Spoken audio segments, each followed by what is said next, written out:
الحمدللہ وکفا وسلام علی عباد الذین اصطفى اما بعد فقد قال النبی صلی اللہ علیہ وسلم ما تزوج امرأة لزها لم يزد الله الا ذلہ وما تزوجها لمالها لم يزد الله الا فقرا الى آخر وكما قال علیہ الصلوۃ والسلام۔ صدر محترم اور گرامی قدر سامعین کرام، اس وقت میرا موضوع سخن ہے کہ ہمارے معاشرے کا وہ ناصر ہے جس نے اس زندگی کی بنیاد کو ہلا کر رکھ دیا ہے، سینکڑوں ہزاروں گھروں کو تباہ برباد کر دیا ہے اور کتنے جذبات کو مسل کر رکھ دیا ہے۔ یہ وہ بیماری ہے جسے آپ جہیز کے نام سے یاد کرتے ہیں۔ میں نے خطبہ کے بعد ایک حدیث شریف پڑھی ہے، اس میں حضور پور نور محمد عربی صلی اللہ علیہ وسلم کا پاک ارشاد ہے کہ جو شخص عزت حاصل کرنے کے لیے شادی کرے گا تو رب ذوالجلال ایسے شخص کو جنت کے سوا کوئی نہ دیں گے، اور جو شخص مال کے لالچ میں شادی کرے گا اس کو فقر و فقر اور تنگ دستی کے سوا کوئی نصیب نہ ہوگا۔ اسلام کے پاسبانوں، آج ہندوستان کے اندر خاص طور سے ہمارے معاشرے میں جہیز ایک ایسا ناصر بن گیا ہے جو ایک ہتھیار سے زیادہ خطرناک ثابت ہوتا جا رہا ہے۔ اس منحوس جہیز کی بنیاد پر ہندوستانی معاشرے میں روزمرہ اخبارات کی رونق افزا بڑھنے کی سرخیاں چھپتی ہے کہ فلاں شوہر نے اپنی سسرال والوں سے بلیٹ نہ دینے پر اپنی نئی نویلی دلہن کو جلا دیا، فلاں شخص نے مزید جہیز کے مطالبات پورا نہ کرنے پر اپنی بیوی کو موت کی گھاٹ اتار دیا۔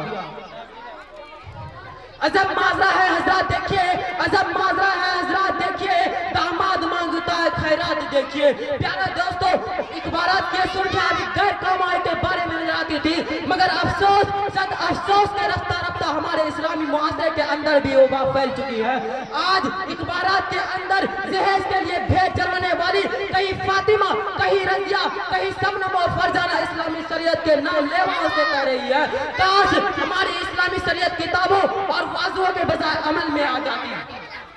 پیارے دوستو اور اسلام کے نوجوانوں، عورت رب ذوالجلال کی جانب سے عطا کردہ وہ حسین تحفہ ہے جس نے انسانی زندگی کو رونائی بخشی۔ اسی عورت کے دم سے نظاروں میں خوبصورتی پیدا ہوئی، اسی معصوم کلی نے حضرت آدم علیہ السلام کی زندگی کو سے خوف و دہشت کو دور کیا،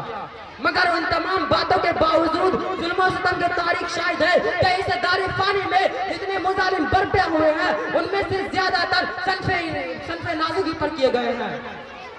اس بے رحم سمائی نے عورت کو جس نظر سے دیکھا ہے وہ نہایت قابل مذمت ہے۔ تاریخ عالم ان دردناک واقعات سے بھری پڑی ہے۔ کبھی حضرت مریم کو دنیا والوں نے ماتا کر کے جھگڑوں کے خاتمے چھاننے پر مجبور کیا، تو کبھی نمرود نے اپنی بیٹی کو ایمان لانے کی پاداش میں آگ میں ڈالا، تو کبھی عرب کے ظاہر معاشرے نے لڑکیوں کی پیدائش کو اس قدر منحوس تصور کیا کہ ان کو پیدا ہوتے ہی زندہ درگور دیا جاتا تھا۔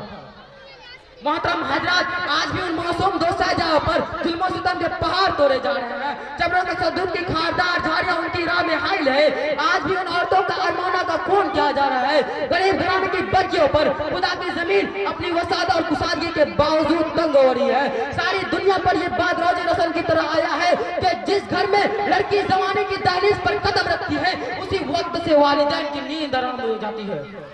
زندگی کا ہر لمحہ سانپ بن کر ڈسنے لگتا ہے۔ ایک طرف لڑکی کی اڑتی ہوئی زبانی ہوتی ہے تو دوسری طرف جنسی بھیڑیوں کی اڑتی ہوئی نگاہیں ہوتی ہے، تو تیسری طرف پڑوسی کی چرمی گوئیاں ہوتی ہیں۔ والدین اس گلاب کے پھول کو سجانے کے لیے جب کسی لڑکے کی تلاش کرتے ہیں تو جہیز کے مطالبات اور ان کے ارمانوں کو وہی مسمار کر دیتے ہیں۔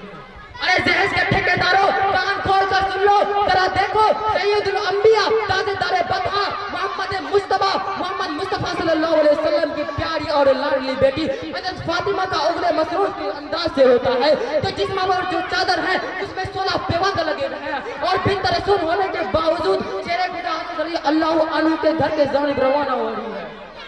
اور جہیز میں ایک بستر، ایک چکی اور ایک تکیہ تو مٹکے پر مشتمل مختصر سامان علی مرتضیٰ کو پیش کیا جا رہا ہے۔